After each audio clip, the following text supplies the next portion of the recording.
میرے چھوٹے برادر رشید بھائی جسے ہم کہتے تھے، وہ اللہ کو پیارے ہو گئے۔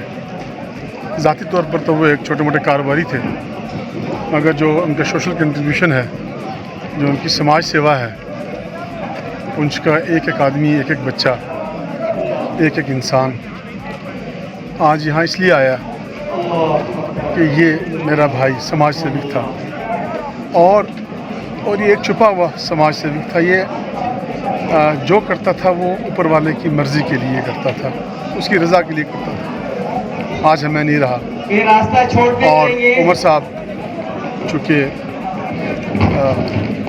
ہماری فیملی کے ساتھ ان کے جو ٹرمز ہیں، انہوں نے ہماری بہت مدد کی۔ شیر Kashmir institute of medical sciences میں بہت مدد کی انہوں نے، ہماری بہت کوشش کی، ڈاکٹروں کی ٹیم نے بہت کوشش کی، لیکن ہمارا بھائی جاں بحق نہیں ہو سکا۔ وہ آج یہاں پہنچے۔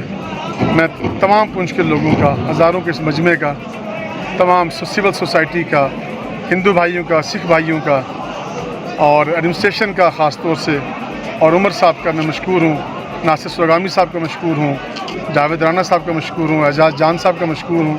وہ سب آج یہاں پہنچے۔ ایک نوجوان ساتھی جو مولانا غلام قادر صاحب کے بیٹے تھے، اس دنیا سے چلے گئے۔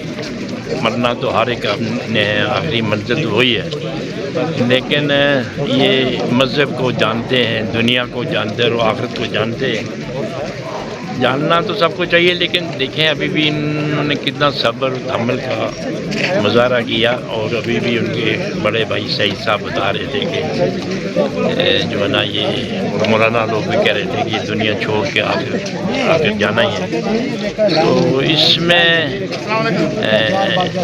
یہ جو اولاد کے لیے سری نگر میں یہ آسان راستہ تھا، اس کو سمجھ کر گئے تھے، لیکن ہماری بڑی بدقسمتی ہے کہ یہ جو مغل روڈ ابھی تک ٹھیک نہیں ہوئی۔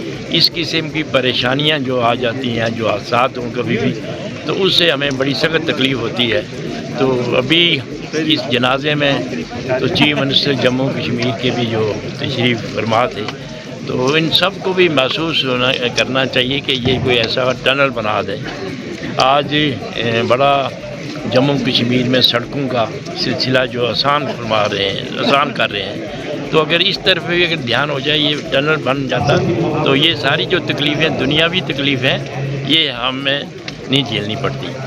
تو میں آخر میں یہی اللہ سے دعا کرتا ہوں کہ اللہ ان کی منزل کو آسان بنائے، اور جو آخری منزل ہے وہی سب سے مشکل، قبر کے عذاب سے، دوزخ کے عذاب سے بچائے۔